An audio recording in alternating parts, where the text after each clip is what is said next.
Furlong pleaded guilty to second-degree murder after admitting to police he killed 11-year-old Jodi Parrack. Parrack was found by her mother strangled to death in a Constantine cemetery back in 2007. All other charges were dropped against Furlong in exchange for his guilty plea.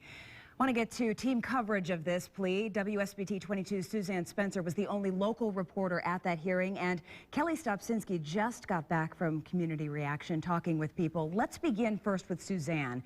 This was the first time we were hearing details about what happened the day Jodi was killed. And it's also the first time Furlong has at all admitted that he was a part of Jodi Parrack's murder. He told that to a room full of detectives, and he also had a private conversation with his family. Now, we want to warn you, some of these details are disturbing.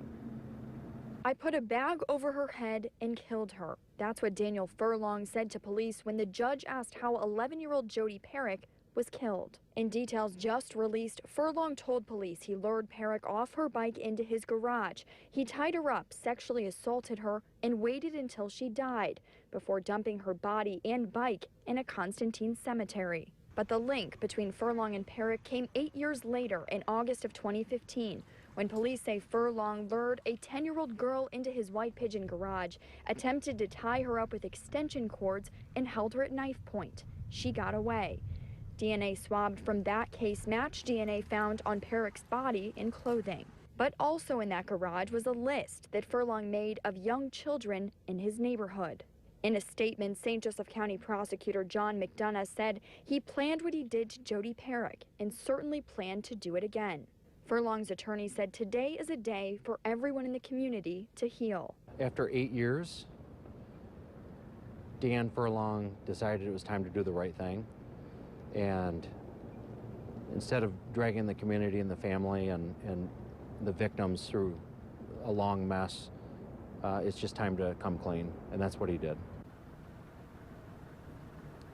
As a part of this plea agreement, Furlong will now face a second-degree murder charge, and all other charges, including those White Pigeon charges we told you about, will be dropped. The prosecutor told us that he does expect Furlong, though, to spend the rest of his life behind bars. We also know during yesterday's interview with police, detectives asked him about Brittany Beers, who was a young girl who vanished from Sturgis in 1997. We don't know what he told them regarding that case, but we do know he will undergo a polygraph test about that and regarding any information he told them about Jodi Parrack. And during the hearing, Furlong didn't really talk to anyone except his attorney and when he was addressed by the judge. But on his way out of the courtroom, he did address my photographer and said, "Make sure you get my good side."